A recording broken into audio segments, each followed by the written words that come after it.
Logistic Growth, Part 3, an example.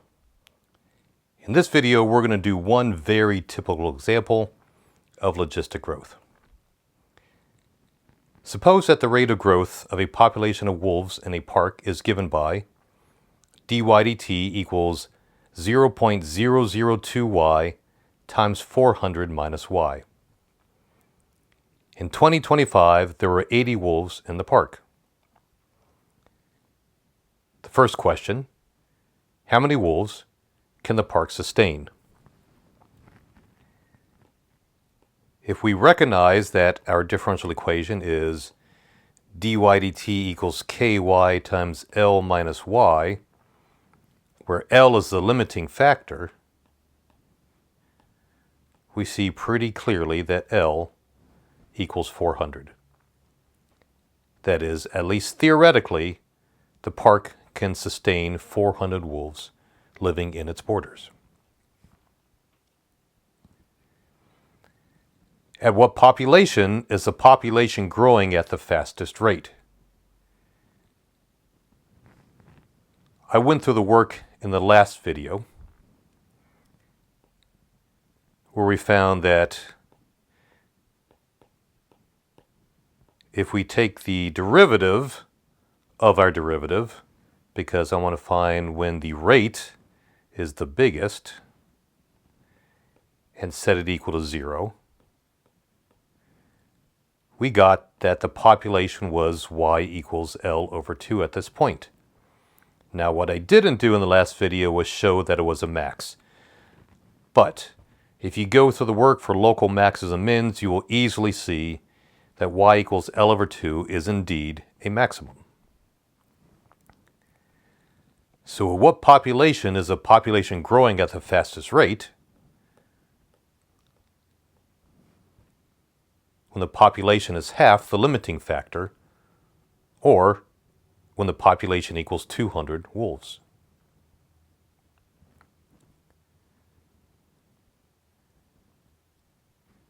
Final question.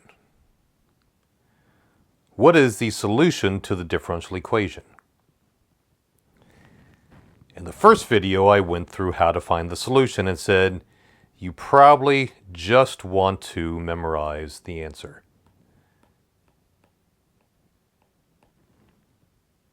Because it takes a lot of work to get from the differential equation to the solution. So let's rewrite a couple pieces of information we have so we can see it. We had dy dt is 0.002 times y times 400 minus y, which is ky times L minus y. And we had the initial population was 80.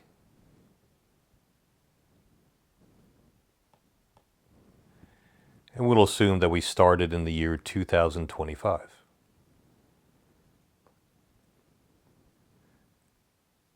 Why am I calling it y at 0? Because I don't have any other information, so we will assume that's the initial population. Now let's put the information that we can determine directly into here. I know that L is 400. Okay, we can start right there. And I have 1 plus c times e to the negative kl, where this is k and this is L. So KL is 0.002 times 400,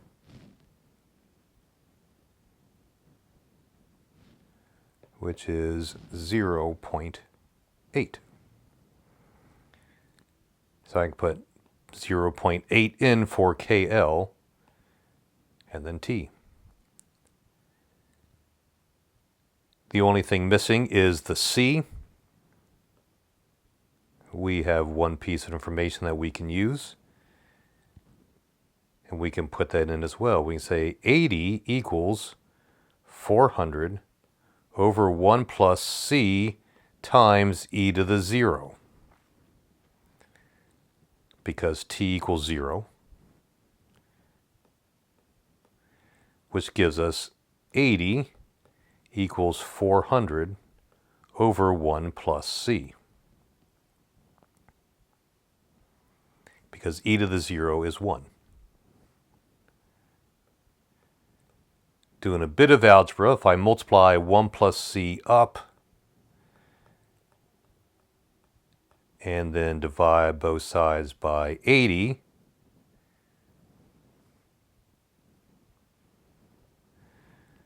we get 1 plus c equals 5, or c equals 4. So the solution to the differential equation is y equals 400 over 1 plus 4 e to the negative 0.8 t.